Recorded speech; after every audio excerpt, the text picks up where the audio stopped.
Olá, pessoal. Mais uma vez estamos aqui, né? Boa noite a todos e a todas que estão aí nos acompanhando. Sejam todos bem-vindos para mais esse estudo, mais uma noite de estudo, já dando sequência, né? Quase na metade do nosso livro, né, Michel? Próxima semana já começamos a segunda parte. Então, hoje nós vamos ver dois capítulos, o capítulo 5 e o capítulo 6, Reencontro, e o outro no Caminho Redentor. Então, são capítulos que dá desfechos de algumas histórias e com algumas situações surpreendentes, né? Que a gente, pelo menos eu, quando li, não esperava o que acontecesse, o que aconteceu. Então, vamos lá, sem dar muito spoiler, né? Vamos continuar. Então, vou passar a palavra para ele fazer a nossa prece inicial e depois retomamos com o estudo do capítulo 5. É com você, Michel. Boa noite aos amigos, boa noite. Vamos lá, iniciar. A gente sempre inicia com uma breve prece. Então, neste momento, com grande alegria, que estamos mais uma vez reunidos para estudo desse livro, Ave Cristo, trazido pelas mãos de Chico Xavier, psicografia de Emmanuel. Muito felizes por ter às mãos este livro, que tanto nos ensina. Finalmente, possamos entender os conceitos, as ideias trazidas, os fatos trazidos e narrados, e tentar colocar em prática na nossa vida diária. Sabemos que isso vai fazer muito bem para a nossa alma imortal. Com as bênçãos de Jesus, hoje e sempre, iniciamos então a tarefa. Que assim seja. Assim seja. Vamos lá, Gilmar. Vamos lá, né? Reencontro. Então, nesse capítulo, o Emmanuel já começa nos dizendo, né, em que ano os nossos personagens estão, né, no término lá do ano 236, e ele começa a falar que alguns companheiros lá da igreja, né, de São Pedro, estavam reunidos para debaterem assuntos urgentes. Esses assuntos urgentes estavam relacionados à peste do Oriente, que estava fazendo várias vítimas naquela época, né, não só em Roma, como em outras comunidades. E lá na comunidade de Lyon, eles estavam se mobilizando para atender o povo doente que acabava chegando. Então, com isso tudo, eles estavam querendo debater, né? Como proceder, como agir diante dessa situação nova. O irmão Corvino, o Emmanuel fala, né, o irmão Corvino, que era o nosso varro, né, era o mais jovem integrante do grupo, e ele advogava a causa dos enfermos abandonados e infelizes. Né? Então, ele tem lá no texto, que também vale a pena ler, né, esse debate que ele trava com os outros representantes da igreja, expondo o ponto de vista muito sensato dele, né, porque o Emmanuel faz questão de dizer que ele era o mais jovem integrante do grupo, né, mas que ele trazia a ele expunha, né, as diretrizes do que ele considerava, vendo o contexto como um todo do cristianismo dentro daquilo que Jesus pregava. E pelo que o Emmanuel fala, os outros integrantes tinham já uma visão mais restrita, mais fechada do papel da igreja, né, aquela coisa mais enclausurada, aquela coisa mais... eu lembrei muito a comparação do Paulo com o Tiago, né? Como se o Corvino tivesse um papel semelhante a que o Paulo tinha, e o restante da igreja, aquele papel mais conservador, como o Tiago vinha fazendo, e também pelos mesmos motivos que o Tiago, porque o Tiago tinha medo, né, tinha receio do que acontecesse e da represália contra os cristãos, que continua desde aquela época acontecendo, né? Então, Corvino, ele argumentava que se desprezarmos o próximo, comentava ele, inflamado de confiança, como atender ao nosso mandato de caridade? Cristianismo é viver o espírito do Cristo em nós, né? Então, ele já trazia isso e ele começa a relatar, né, as coisas que Jesus fazia, que Jesus não ficou enclausurado em um local, ele saiu pregando, ele saiu ajudando, ele saiu fazendo aquilo que ele falava, né, pelo exemplo. Então, ele começou a dar esses exemplos. E aí, o presbítero Galiano rebate, falando ser imprescindível a centralização da alma na prece. Né? E aí, o Corvino disse: mas como é que a gente vai ficar só orando? né? Não tem como a gente ajudar, nós não podemos admitir salvação sem a intimidade daquele que salva com aquele que se encontra desviado ou perdido.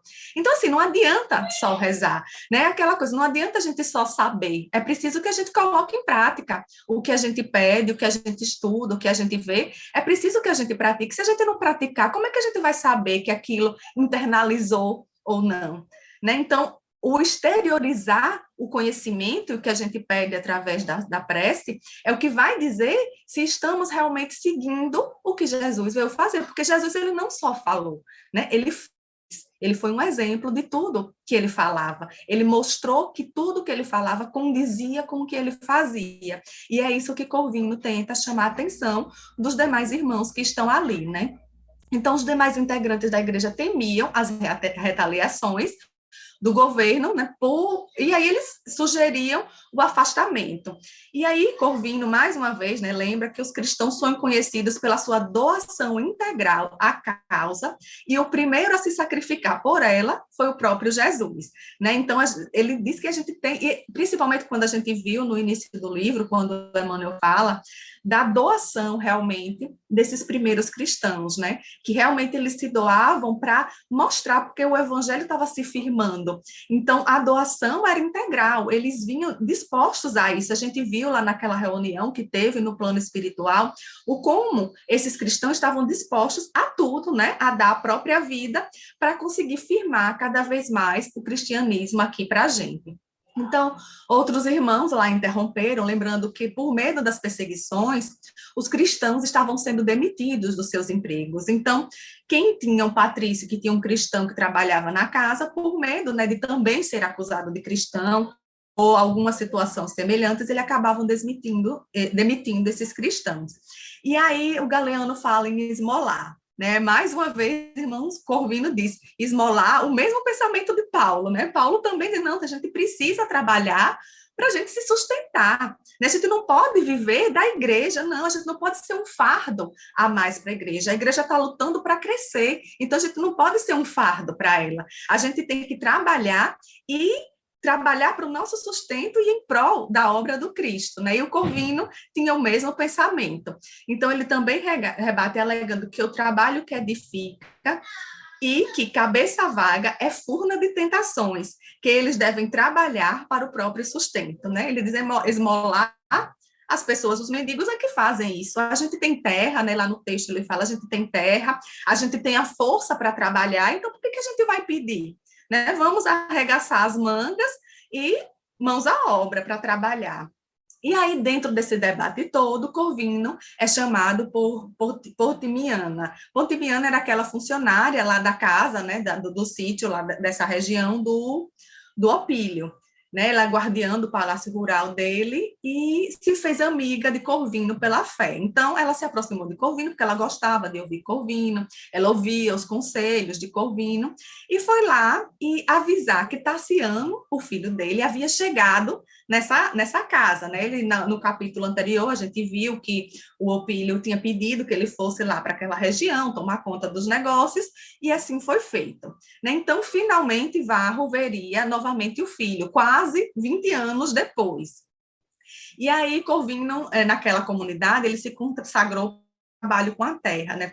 Renunciou à vocação que ele tinha lá, o comando lá naqueles trabalhos que ele fazia com o Ventura, e amava a voz e aprendeu amaciar a voz, né, e aprendeu a obedecer. Então, Emmanuel vai falando como ocorreu essa modificação de Corvino, como a gente percebe essa transformação interior, né, que os seguidores do Evangelho vão fazendo. Então, todos ali seguiam os conselhos de Corvino, né, e passavam ele se transformou num líder ali. Então, foi por esse motivo também, pelo cuidado que ele tinha com os pobres, pelo cuidado que ele estava fazendo com as pessoas que pegavam essa peste, né, que a Pontimiana foi procurar, porque o Tassiano chega, mas ele chega doente. Né? Então, como o Corvino se dedicava lá aos enfermos, ela foi. Né? Então, além, como a gente já viu, ele cuidava de 30 crianças, e ele passou, o Emmanuel começa a contar a historinha dele, né? Ele passou a ser jardineiro ali das famílias patrícias, né? Começou a a trabalhar nas casas, principalmente depois que ele curou uma filhinha lá de um grande patrício, e cada vez mais ele foi conquistando, pelo seu comportamento, respeito das pessoas daquele local, né? Então, a Pontimiana vai lá, né, e chama, diz que ele, já no barco, lá no navio, ele já apresentava sinais da doença, então ele chega e o Opílio vai lá e começa a cuidar do Tassiano, né? O Alésio, que era o marido de Pontimiana, ele, assim, eles tinham, o Alésio, ele seguia as tradições, que a gente vai ver que depois há uma grande diferença entre eles, né, que ele seguia aos deuses, né, romanos, e a Pontimiana era cristã, então isso depois vai fazer uma diferença no decorrer aqui da história. E aí, quando o Varro está lá, né, cuidando do Tassiano, o Tassiano começa a delirar, né, e nesse delírio começa, conduzamos a galera até Cartago, né? Não posso reconhecer, conhecerei a verdade por mim mesmo, né? E ele começa a falar: quem trouxe a informação da morte do meu pai? Onde estão os escravos que o assassinaram? Malditos, todos estão mortos. Então ele começa a delirar sobre a história que foi contada da morte do pai dele. E aí, diante da cara que o Varro faz, o Alésio, né, começa a explicar, não, ele está falando da morte do pai, né, a versão lá que o Opílio contou para ele, e conta, né, que a morte de Varro acirrou na família, como é justo, o ódio ao cristianismo. Então, olha só, né, então, como foi passado para eles, fez com que cada vez mais, quem não gostava, né, como a Cíntia, que tinha aversão a isso, então passou a cultivar um ódio pelo cristianismo. E aí Tassiano foi criado pela genitora na extrema veneração às divindades. A senhora costumava dizer que preparou o filho para combater a mistificação galileia e não oculta o propósito de fazer o sustentáculo da munificência imperial. Respeito, assim, a sua cooperação, na qual Pontiamina depositara a maior confiança. Contudo, sinto-me no dever de rogar-lhe cautela, a fim de que o rapaz não se sinta ofendido em seus princípios. Então, o Alésio, ele sabia que o Varro, todo mundo sabia que ele era cristão, mas aí ele conta essa história, né, para dizer, olha, ele é contra o cristianismo, veemente, digamos assim, perseguidor do cristianismo, justamente porque disseram para ele que os cristãos foi quem assassinaram o pai dele. E aí, Varro já sabia, né, de tudo isso, e aí ele passou a cuidar arredou o pé lá do lado de Tassiano, nos piores momentos, né, quando a febre estava bem alta, quando eclodiram as manchas lá, os tumores lá na pele dele, e ele ficava voltando, ele teve vontade de contar tudo aquilo. Só que aí ele, mais uma vez, né, pensa que colocaria o filho contra a mãe. E agora, como cristão, ele não poderia fazer isso, né? Depois de tudo que ele saiu de lá justamente para não deixar a Cíntia em uma situação difícil, para que o filho pudesse ser criado da melhor forma possível, e agora, mesmo com toda essa vontade, ele não podia contar, porque ele ia acabar fazendo com que o filho se revoltasse contra a mãe, né? Então, depois disso, grande era o amor pelo filho, ele diz, né? No entanto, o amor sublime do mestre era maior e deveria conservá-lo digno nas responsabilidades supremas. Então, Tassiano recupera a saúde, né, e se sente atraído lá por Varro. E aí eles passavam longas horas conversando sobre os mais variados assuntos, e aí eles percebiam que eles tinham pontos de vista análogos em quase todos os assuntos, menos no que se referia à religião. E aí o Emmanuel fala que eles pareciam duas barras paralelas, né? Eles não tocavam nesse assunto com medo do que poderia sair dali. E Tassiano ficou impressionado com os conhecimentos, né, do irmão Corvino e perguntou por que ele ficava ali naquele local quando ele poderia ser professor de Roma. Então, e aí Corvino aproveita a oportunidade para dar mais uma lição, né, para a gente, para Tassiano e para todo mundo. Ele disse, olha, tudo se concentra em Roma. todos os conhecimentos precisam também ser levados para outras comunidades mais carentes, né? Então, ele trabalha junto com as crianças para desenvolver tudo que ele sabia, porque se tudo, ele como uma pessoa de muitos conhecimentos, como o Tassiano fala, poder ser professor em Roma. Mas e os outros locais? Não tem direito à instrução, não tem direito à educação, vão ficar ali na ignorância. Então, ele falava nessa necessidade de expandir e disso chegar para outras pessoas, né? Que é também um dos ideais do cristianismo, a igualdade. O cristianismo não via diferença entre o escravo e o patrício, como os romanos viam. Então, dentro de um contexto que não ofendesse o Tassiano, né, ele fala disso.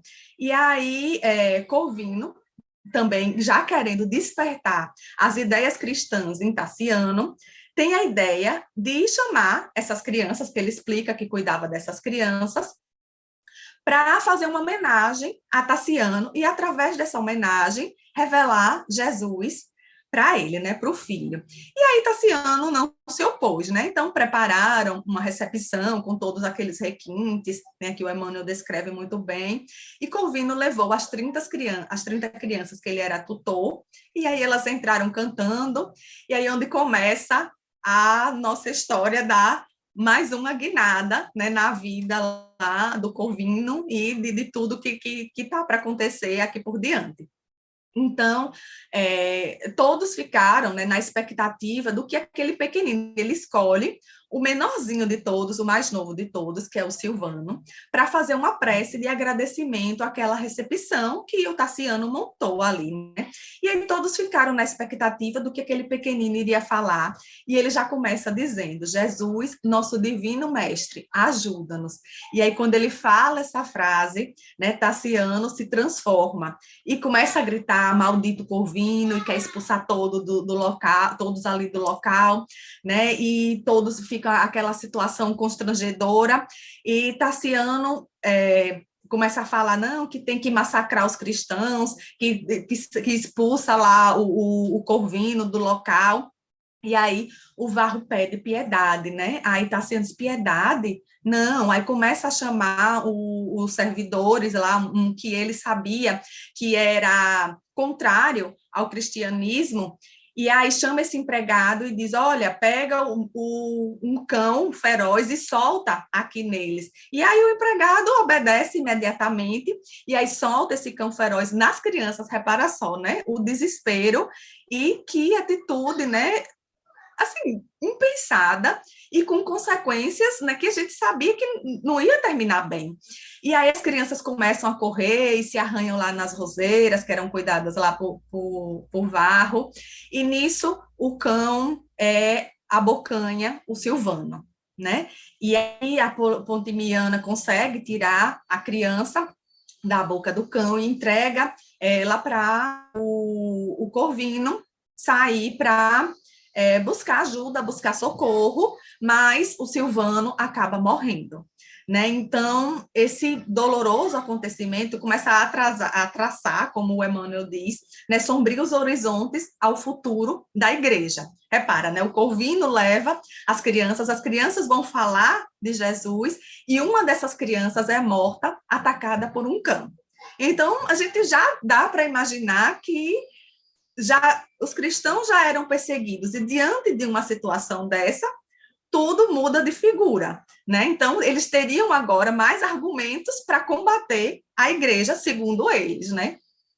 Então, Corvino reflete muito sobre todo o ocorrido, e como ele diz, como se Tassiano não conseguiu ouvir Jesus pela voz de uma criança, não era com debates e com conversa que ninguém ia conseguir convencer, né? Então, ele chegou à conclusão que Tassiano não cedia e se entregou à oração. E aí, na igreja na igreja dele, ninguém o acusava de nada, né, da morte lá de Silvano, mas na cidade o assunto estava crescendo. E para a maioria lá dos patrícios, Tassiano era um herói, e para os cristãos ele era um perseguidor, né? Então começa Tassiano a se mostrar como um perseguidor dos cristãos por conta da sua reação.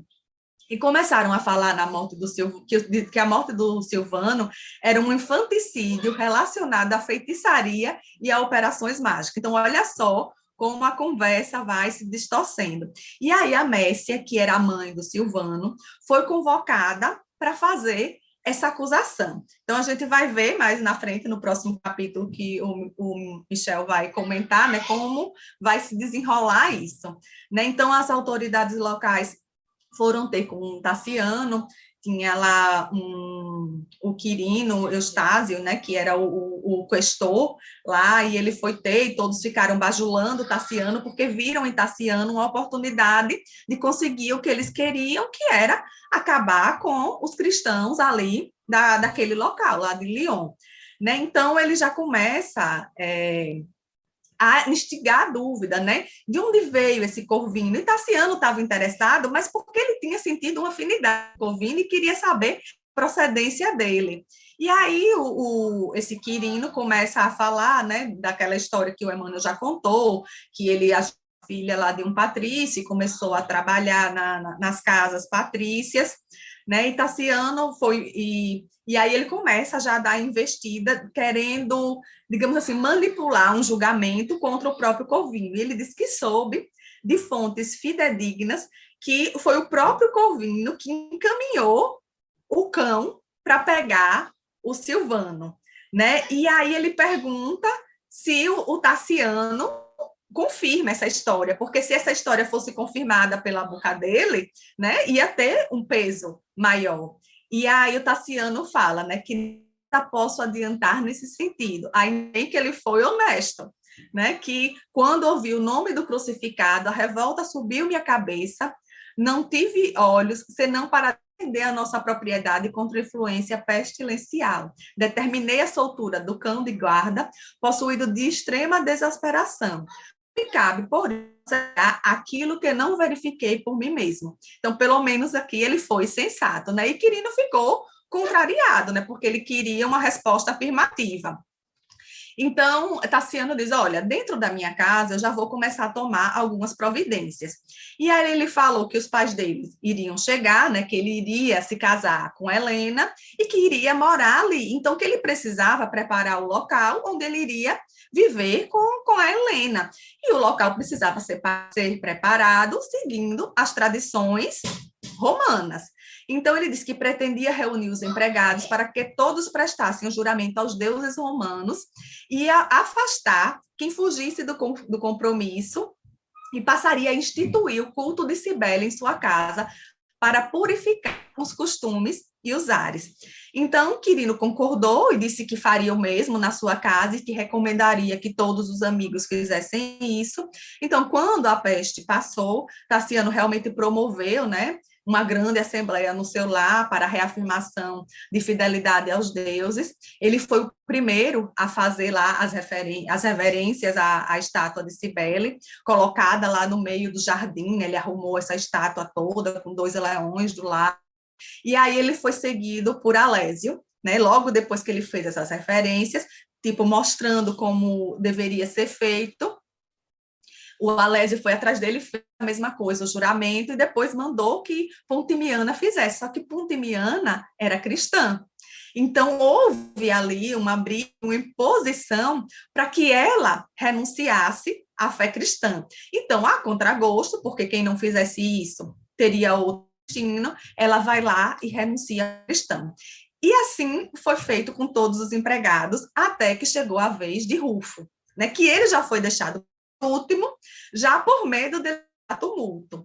E aí, Rufo, na hora que é intimado para fazer a reverência lá para a estátua de Cibele, ele olha para o céu, não para a estátua, e diz, né, juro respeitar os imperadores que nos governam, mas sou cristão e renego os deuses de pedra, incapazes de corrigir a crueldade e o orgulho que nos oprime no mundo.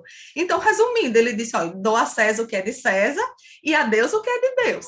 Né? Não vou fazer nada de diferente disso. Tenho consideração, né, pelos imperadores, pelos meus patrões, né, que ele era escravo, mas a minha fé, ninguém vai tirar isso de mim. Né? Então, Rufo foi lembrado da condição de escravo dele, e aí ele diz, né, que sempre servia aos seus senhores, mas só Jesus é o verdadeiro Senhor. Então, os patrícios ficam revoltados, né? Então, rogaram que Rufo abjurasse, ele não recuou, ele disse não, foi chicoteado, sofreu, mas ele manteve ali sua fé no Cristo e disse que seria uma felicidade para ele morrer honrando Jesus, né, como todos os bons cristãos daquela época. Então, diante daquela cena, Tassiano mandou levar Rufo ao cárcere até decidir uma punição definitiva ali para ele. E a Pontimiana estava assim, né, apoiando ele pelos olhos, porque o que ela queria fazer, não teve coragem, ela poderia também ter feito isso, mas ela ficou muito feliz que ele conseguiu fazer isso. Então, terminou aquela solenidade, Tassiana agradeceu ali a presença de todos, né? E aí é onde começa um ponto muito importante da nossa história, né? Que é um trechozinho lá final, o último parágrafo, salvo engano, que Tassiano terminou tudo e ele vai, né? Sai sozinho, como Emmanuel disse, agora no amplo terraço, de onde podia descortinar o horizonte, lavado e límpido. O jovem indistintamente recordou o irmão Corvino, a morte de Silvano e a reação de Rufo, e sem perceber começou a lutar com a influência do Cristo, mas não mais em derredor das próprias ideias, mas dentro do próprio coração.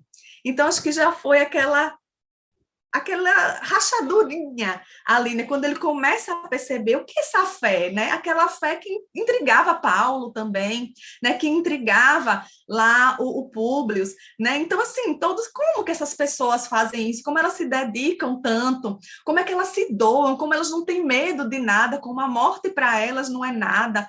Como elas conseguem não temer nada e reverenciar esse Deus. Que Deus é esse? Que Jesus é esse? Que consegue dar uma força tão grande a essas pessoas.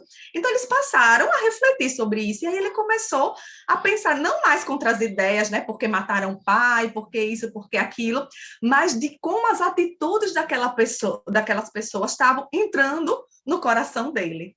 E é aí onde a nossa história começa a se transformar e a transformação do Tassiano também. Né? Então, é um capítulo assim, com muitas informações, e o próximo também, por isso que eu vou passar agora para Michel. É com você, Michel. Muito bem, né, Gilmar? Começou realmente, você falou bem, muito bem, né? Começou uma rachadura ali, né? Naquela carcaça. Mas vamos lá. Em relação a esse capítulo, só no inicinho aqui, eu gostei muito da descrição do irmão Corvino, né? E do jeito que ele fala sobre a necessidade do trabalho, né? E nós vemos nos livros, por exemplo, de André Luiz, nós vemos do Paulo também, né? Paulo trabalhou a vida inteira. Né? E vemos nos livros de André Luiz que todos que podem trabalham, né? Então não se servem da religião, né? E vemos também um fato muito importante que ele fala, praticamente todos os capítulos fala que Corvino recorreu à prece. É bem comum ele falar isso, né? Que foi até aconselhado para ele que ele sempre recorresse à prece, né? Então a gente tem que entender que todas as nossas preces são ouvidas e são respondidas, né? O que falta talvez é querer ouvir e aceitar, né? Mas a gente vê aí que o irmão Corvino sempre ouvia as preces, né? Vamos dar um próximo capítulo, né, no Caminho Redentor, né? Vamos lá. Então, o capítulo começa, né, falando que a Nécia, mãe do Silvano, gratificada por Eustáquio, né, que odiava o evangelho, veio a público acusar o irmão Corvino, declarando-o feiticeiro e infanticida. A gente vê, é uma grande injustiça, mas era a marca da época, né? Então, vá reconduzir interrogatórios oficiais, né, e nada reclama, nem acusou sobre o cão. Ele pode falar, olha, de quem era o cão? Quem mandou soltar o cão? E em nenhum momento ele fala. Então, a gente vê tamanha fé nesses primeiros cristãos, até porque de nada adiantaria reclamar. O que adiantaria reclamar? Não havia justiça. E aí nós vemos que isso é um fato, essa justiça falha, que ainda existe em nosso mundo de provas e expiações, né? Nós vemos isso aí. Continuando aqui, contudo, quando a prisão de Corvino se fazia iminente, surge o Artêmio Cimbro, patrício de grande fortuna e de não menor generosidade, que ele então advoga ali a causa. O processo é arquivado, o lar dos meninos desaparece e as crianças foram recolhidas às pressas em vários domicílios de irmãos. Então, as crianças não ficaram desamparadas. O Varro passa a trabalhar incessantemente, até que cai em febre e fica entre a vida e a morte. Ele melhora e um dia o Varro lembra bastante do irmão Corvino, né? O irmão Corvino original, de sua vida. Então, sozinho no quarto, notou que uma leve mão lhe pousava nos ombros recurvos. Que era o Corvino, que vem em espírito, revestido de luz, que voltava em corpo diáfano e mais jovem. Nós sabemos que ele volta, né, no formato do seu perispírito, que é moldado. Então, ele não está mais no formato de ancião ou doente, como ele desencarnou. Ele está no formato do seu perispírito, né, moldado por ele próprio, né? Então, em outro formato já. Corvino, então, fala, né, novamente, toda vez que um espírito desse superior, né, vem falar, a gente tem que detalhar, porque nós temos que aprender com eles, né? Então ele fala: reergue-te para o trabalho, fomos chamados para servir. O coração incapaz de ceder benefício da felicidade alheia é semente seca que não produz. Tassiano é filho do Criador, quanto nós mesmos.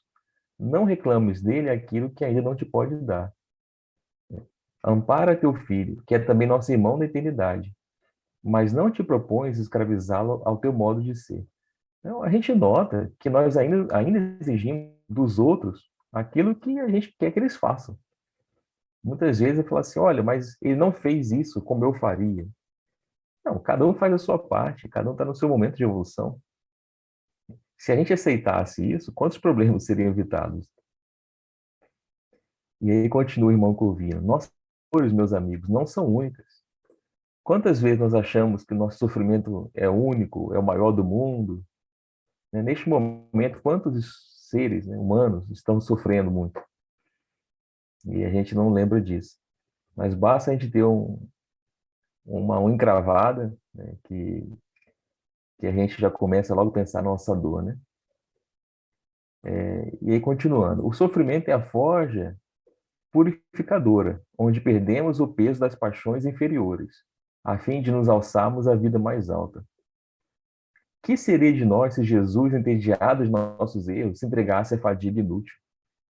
Basicamente é o seguinte: e se Jesus desistisse da gente? A gente erra tanto, chega um momento de Jesus falar assim: olha, não, desisto desse pessoal, né? Deixa eles. Né? Não pode, né? Isso é absurdo. Ao contrário, Jesus nos aguarda pacientemente, do jeito que nós somos, com nossos erros. Jesus até hoje não foi compreendido, mesmo por nós, né, que nós nos dizemos seus seguidores. Então, a gente ainda temos que seguir verdadeiramente o que Jesus falou e, principalmente, que ele viveu. Como é que é a situação 1800 anos depois desse livro? Ainda Jesus é incompreendido. Mas vamos seguir, né? Vamos fazer a nossa parte também aos poucos, né? No dia seguinte, Vetúrio e a família, acompanhados de grande séquito de clientes e aduladores, haviam chegado para a grande celebração. A gente vê que o Emmanuel, ele tem algo contra os hipócritas, né? Ele sempre fala, reclama disso. Helena não cabia em si de júbilo. Cíntia, porém, viera transformada. Fugia de todas as festividades que lhe agitavam lá. Ausente das conversações dos saraus, era dada por enferma, na palavra de Vetúrio e de Tassiano, antes interrogações das visitas. Então imagina, chega o pessoal da alta sociedade de Roma e a matrona da casa não se importa com as festas, com os saraus, com toda aquela futilidade, né, de pessoas que tinham quem o servia, né, e que nada faziam. Né? Já que eles não faziam nada, faziam festas, né? Enquanto isso, os escravos trabalhavam para eles. É informado no livro que Cíntia foi atacada pela peste e conseguiu a cura por um homem que impusera as mãos em prece. É a cura pelo passe, magnetismo. né, que é mostrada nesse caso. E aí Flávio Súbrio, velho soldado coxo, renovado também nas concepções da vida, afirmava que Cíntia agora é cristã. Ele mesmo não era cristão, mas agora ele já evitava o crime. Ele sente remorso pelo que fizera Corvino e pensava o que teria acontecido a Varro. Enlouquecera e fora socorrido por cristãos, que com preces o ajudaram. Então ele foi socorrido pelos cristãos que o ajudaram e ele perseguiu os cristãos, né? E aí, Tassiano um dia vai conversar com a mãe, né? O que está acontecendo? E ele pergunta à mãe direto, né, se ela é cristã. Em conversa ela diz: a fartura de bens materiais nem sempre traz felicidade ao coração. Achamo-nos atacados no lodo de vícios e misérias morais.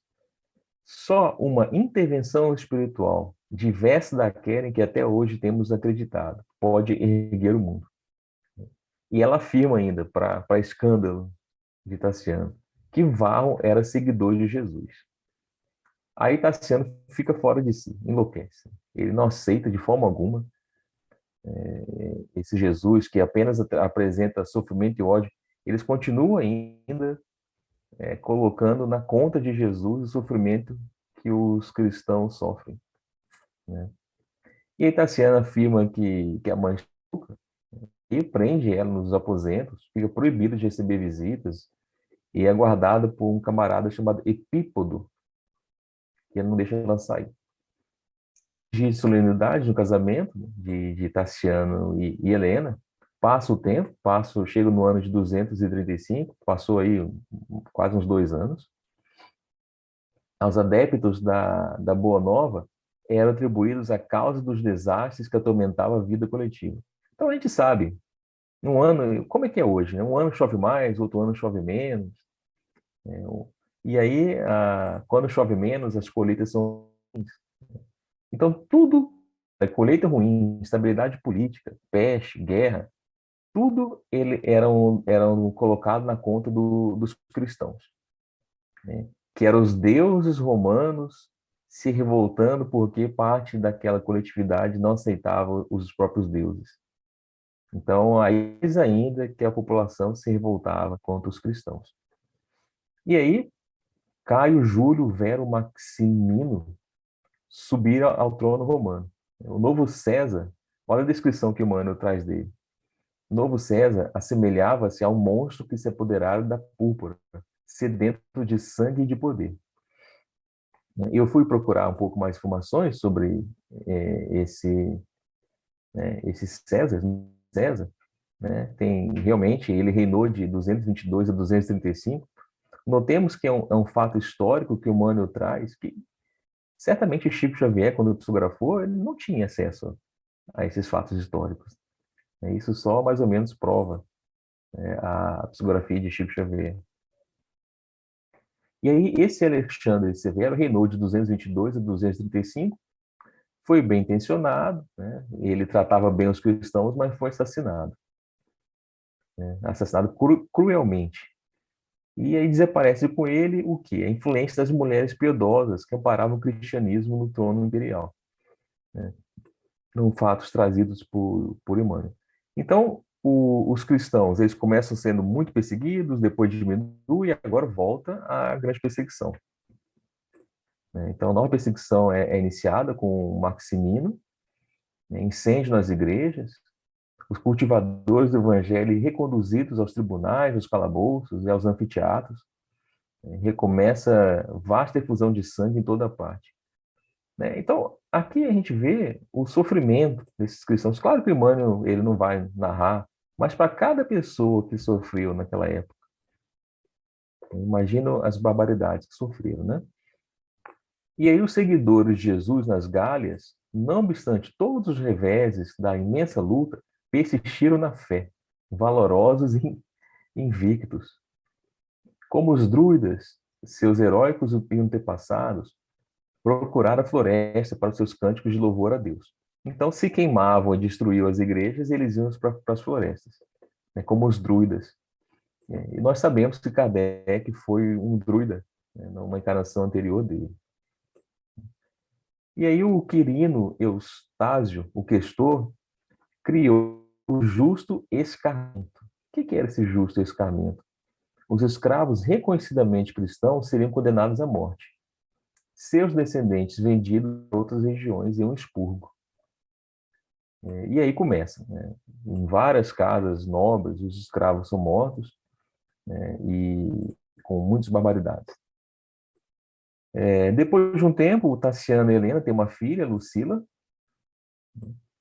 e para a gente ter uma ideia, o que eles acreditavam sobre os escravos, o Quirino fala o seguinte: os escravos são instrumentos passivos de trabalho, e um instrumento não pode raciocinar. Somos nós os responsáveis. A mesma noção de escravidão histórica, que perdurou por muitos séculos anterior a isso, e perdurou por muitos séculos depois disso. A gente viu, né, na história sobre isso. Aí a Helena, né, vai falar algumas coisas também. Com os ensinamentos do homem crucificado, arrefeceu-lhes a galhardia. Há por toda parte uma enchente de vergonha. O combate nas festas sempre foi um belo símbolo.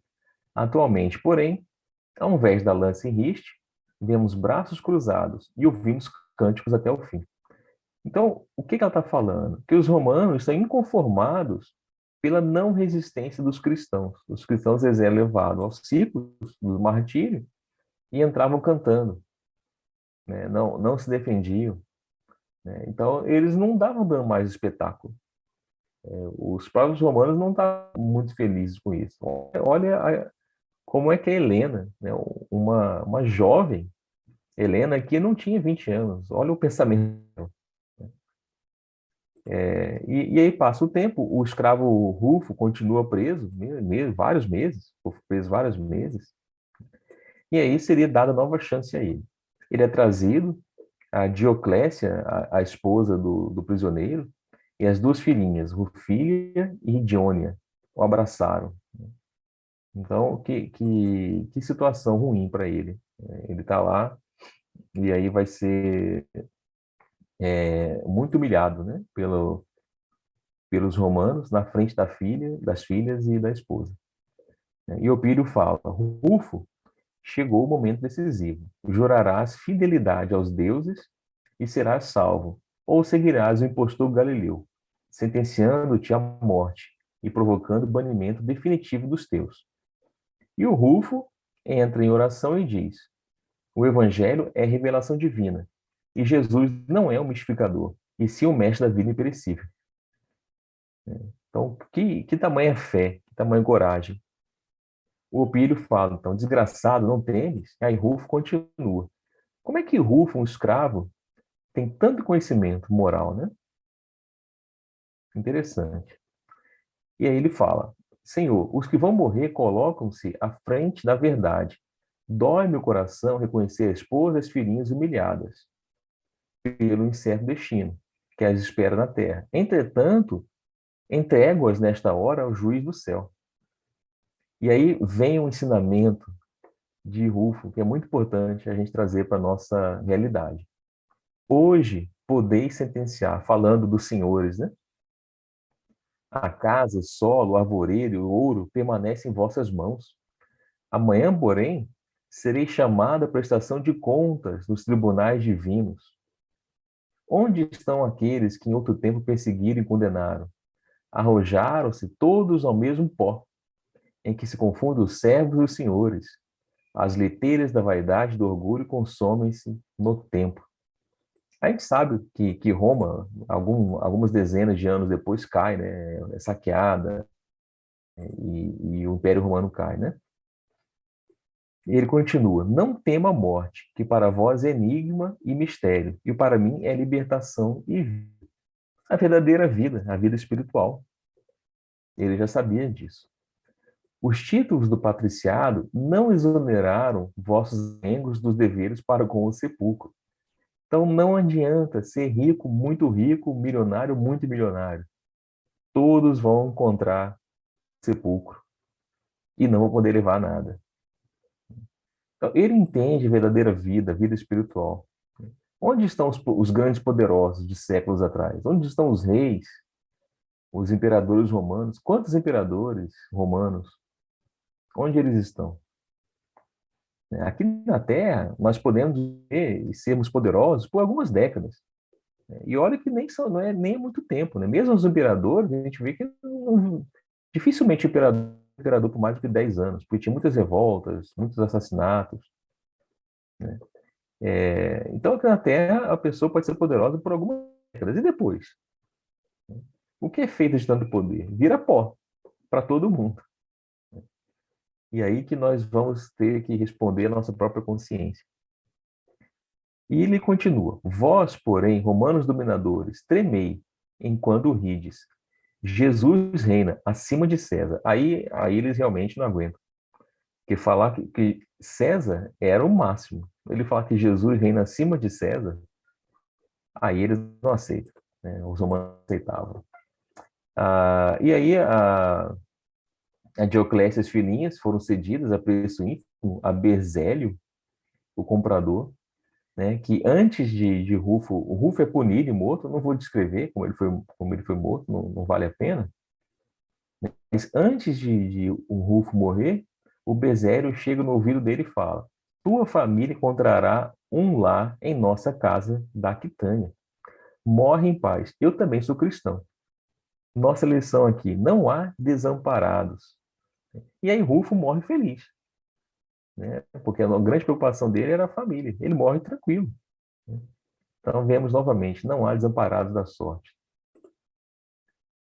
Neste momento, a Cíntia vê toda a cena da punição, todo aquele sofrimento. Ela desmaia e, quando volta 2 horas depois, desferia estranhas gargalhadas. Estava louca, né? Ela enlouquece, né?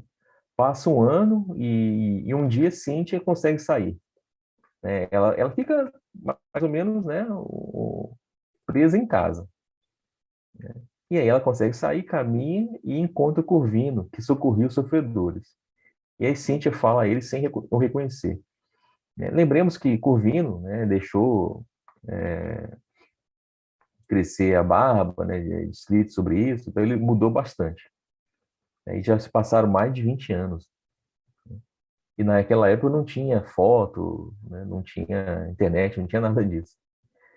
E aí a Cíntia fala: pai Corvino, há muito tempo ouço referências ao vosso trabalho. Sois o intérprete de Jesus. Valei-me por piedade. Sinto-me doente, cansada de tudo. Noutro tempo, fui a esposa de um homem que não soube compreender. Sou mãe de um filho que não me entende. Estou exausta. Errei. Preferi no inferno do ouro. Olha como é que ela cita a riqueza. O inferno do ouro. Quando Deus me oferecia o paraíso da paz. Ela ficou rica como ela queria? Ficou. Teve paz? Não. A gente viu desde o início do livro. Então, aqui é a grande lição. Os bens materiais que tanto buscamos são transitórios. Claro, os bens materiais são importantes. Não estamos falando que não são importantes. Mas nós devemos dar a eles a devida importância. E aí Corvino chora e ela continua: perdoai-me, meu Deus, meus pecados são enormes. Tenho crimes que provocam o pranto dos vossos escolhidos. Ela tem o Corvino em alta conta. E aí, quando o Corvino começa a chorar, ela fala assim: poxa, meus pecados são tão grandes que até uma pessoa dessa, um santo desse, chora. E aí Corvino fala: Cíntia, espere e confia. Deus não nos esquece, ainda mesmo quando sejamos induzidos a esquecê-lo, né? E aí ela reconhece a voz e grita: Varro! E cai com emoção e morre. Varro entra em prece. A notícia foi, obviamente, recebida desagradavelmente, pois Cíntia havia procurado o local de cristãos. Então, novamente, os cristãos, na cabeça deles, com seus sortilégios. E aí o Flávio Súbrio foi designado para a remoção do corpo e encontra Corvino. Ele desconfia de Corvino, pois tinha o mesmo nome do Corvino que ele assassinou há mais de 20 anos. E aí Vetúrio manda prender Corvino para inquérito que pretendia instaurar. E aí o Emmanuel termina, né, com a frase: o martírio supremo de que Quinto Var ia começar. Olha que interessante. Olha o tanto que o Varro sofreu até o momento. Quantos anos separado da esposa, traído pela esposa, pelo melhor amigo, teve que abandonar a família, ver o filho se tornou uma pessoa que ele não queria que se tornasse, né? Quanto sofrimento. E interessante o que o Emmanuel fala, o martírio supremo ia começar, né, de Varro. Imagina como é que vai ser agora, né? Nós vemos então que naquela época não havia justiça. E ainda hoje nós vemos muita injustiça no mundo. Mas vamos ser um pouco mais otimistas, sabendo também que já vemos melhorias, né? Nós já temos um pouco, né, em várias partes, né, o império das leis, mas ainda assim vemos muitas injustiças, né? Mas o que é natural. Se nós vivemos num mundo de provas e expiações, o que nós vamos esperar, né, Gilmar? Então, eu vou parar por aqui. Próximo capítulo, os nomes dos capítulos, né? Martírio e amor, né? Então, sempre tem esses nomes, né, que já denunciam muita coisa, né? Então, eu paro por aqui e aguardo as suas considerações. Para mim, assim, foi um capítulo que trouxe transformações, né, surpreendentes. E como a conversão da Cíntia, né, a mudança, quer queira, quer não, do Súbrio, né, porque ele foi acolhido pelos cristãos também, e o remorso. Então, assim, que por mais que a gente comece a nossa existência por um caminho, digamos, que não é aquele que nos vai trazer uma recompensa para o nosso espírito, mas nunca é tarde para que a gente retome esse caminho, né? Então a Cíntia começou completamente perdida, como ela mesma confessa lá para o Varro nos seus últimos instantes de vida, mas depois ela consegue encontrar, e aí é onde eu fico pensando na importância da dor, né? Só depois que ela sofreu e foi acolhida por quem ela não esperava que fosse, que foram os cristãos, é que ela consegue entender o verdadeiro sentido, né, de tudo, e também pela decepção que ela já vinha nutrindo, de que aquilo que ela sonhava não trouxe, talvez, a calma e a paz de espírito que ela esperava. Né? Então, é a mesma coisa o Súbrio, ele adoeceu e também foi cuidado por cristãos. Né? Então, nunca é tarde para que a gente desperte, né, para as verdades do Cristo. Em qualquer situação da vida e tudo aquilo que acontece na vida da gente, vem para nos trazer esse despertar. E aí a gente, a qualquer momento da nossa existência, voltar a trilhar o caminho que talvez foi aquele caminho que a gente veio fazer aqui mesmo. E agora o Michel falando, né, na questão do que o sofrimento dele ia começar. E olha que ele pediu, né? Ele pediu para reencarnar, pediu para ajudar na conversão do Tassiano. Então, olha a quantidade de sofrimento que ele já passou e que ainda não seria nada, porque o martírio dele ainda ia começar. Então, a gente não sabe o que ele pediu. Como é que a gente vai reclamar? Né? Ele pediu para reencarnar. E estava passando por... E não precisava. Ele tinha sido convocado para ir para uma esfera superior a que ele já estava. E ele disse que não iria, estava muito agradecido, mas que ele precisava tentar salvar o Tassiano. Aceita, né? Todas as condições que foram impostas para esse reencarne dele. Então, como é que a gente pode reclamar de alguma coisa? Né? Se o Varro cair para uma esfera superior, está passando por tudo isso, então o que a gente passa é o que é necessário para que a gente cumpra aquele propósito que a gente veio fazer aqui, né? Nisso para mim ficou muito claro, né? O Emmanuel traz com uma clareza, né? Muito grande. Então outra questão é que eu acho que mais uma rachadura ali, apesar da revolta dele, foi ele saber que o pai era cristão, né? O Tassiano. Então, quando a mãe ouve, ele se revolta, mas ali já fica, poxa, e aí, agora? Que foi tudo de encontro ao que ele acreditava. Como? Né? No mínimo, gera uma dúvida. Se ele foi assassinado, se ele era cristão, como que ele foi assassinado por cristãos? Né? Então, acho que Emmanuel não fala agora, né? Mas no desenrolar da história, a gente vai ver como isso vai mexendo com o Tassiano. E aí outra coisa bem lembrada por Michel é que ninguém está desamparado, né? Por maior que seja a nossa dificuldade, Jesus não desamparou a filhinha lá da Helena, né? Arranjou um pai para ela que iria tratar muito bem, substituindo uma filha que ele havia perdido.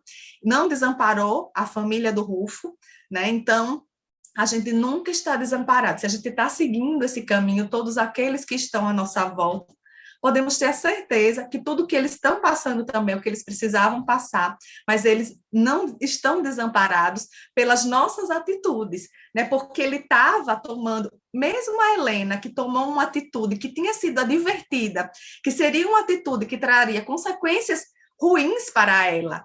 A criança não foi desamparada. Imagine quando a gente, como o Rufo pensava, não, vou deixar minha família desamparada, mas o meu compromisso com Cristo é maior, como o Corvino disse para o Varro, né? Então, por mais que ele tivesse ali tentando trazer Tassiano, o compromisso dele com Cristo é maior. Então, se a ela que teria uma consequência negativa, a filhinha dela não foi desamparada, imagine a família do Rufo que estava ali defendendo as ideias cristãs, óbvio. E ele morreu tranquilo porque Jesus mostrou para ele, olha, eu estou aqui, você está seguindo o que eu determinei para você, então também estou aqui do seu lado, e sua família não está desamparada. Então, que a gente possa ter essa certeza. Quantas vezes a gente vacila, né, em relação a essa certeza de que realmente a gente e os nossos estão amparados, né? Então, rezar, como o Michel também falou, orar e esperar, né? E acreditar que a resposta vai vir e estar aberto para essa resposta, né? Para receber essa resposta. Então, assim, são capítulos que trazem grandes mensagens para a gente, que trazem grandes reflexões e que acontecem, assim, na vida de todo mundo, né? Sempre temos situações que se assemelham a essas histórias dessas pessoas que o Emmanuel nos traz, né? Então, acredito que é isso. Hoje, Michel, tem mais alguma consideração para a gente ir lá para a nossa prece? Só relembrando, né, que foi dado ao Varro 100 anos para recuperar Tassiano. Quantos anos Jesus vai esperar por nós, né? Tem esperado por nós, né? Então, para a gente pensar sobre isso hoje. É isso, Gilmar. Obrigado aí. Pode encerrar, É por isso favor. aí. Então, vamos fazer a nossa prece de agradecimento por mais uma noite de trabalhos, que a espiritualidade amiga possa estar cada vez mais presente em nossa vida, que nós possamos, né, abrir nossa vida para que cada vez mais ela esteja presente, que a gente possa sintonizar com todas as coisas boas, elevar os nossos pensamentos, atrair cada vez mais os nossos espíritos protetores, e que a espiritualidade amiga também possa, de alguma forma, aplacar a dor e o sofrimento de todos aqueles que estão pelo mundo, nas sarjetas, perdidos, sem saber onde se encontrar e onde encontrar a paz. Quantas pessoas não acreditam na vida, na verdadeira vida, e sofrem amargamente, sem ter essa consciência do futuro, consciência de Deus que habita dentro de cada um de nós. Que essa sementinha, essa fagulha divina, possa cada vez mais crescer nesses corações tão encarcerados pelo medo, pela dúvida. Que Jesus possa penetrar nesses corações, fazendo nutrir todos esses sentimentos bons, e principalmente que essas pessoas consigam sair desses pensamentos, dessas vivências negativas, como a gente vê no exemplo do livro, que sempre é possível uma mudança de vida e uma mudança de atitude para a elevação do nosso espírito imortal. Que Jesus abençoe cada lar de todos aqueles que estão aqui presentes conosco, daqueles que irão assistir depois, e cada lar de todas as pessoas necessitadas, enfim, de todos nós, porque todos nós que aqui estamos somos necessitados de alguma forma. Que o Senhor Jesus abençoe as nossas vidas, as nossas famílias, a população mundial, encarnada e desencarnada como um todo. Que possamos cada vez mais elevar os nossos pensamentos numa união coletiva, tentando mudar de alguma forma a psicosfera desse planeta. E assim possamos evoluir em conjunto, à medida que formos amadurecendo para o nosso entendimento e o entendimento de que só seremos plenamente felizes quando todos que gostamos e toda a humanidade possa nos acompanhar. Então, permanece conosco, Senhor Jesus, hoje e sempre, e assim seja. É isso, né? Tchau, pessoal, e até a próxima semana. Tchau, Michel. Tchau, Gilmar. Tchau aos amigos. Boa noite.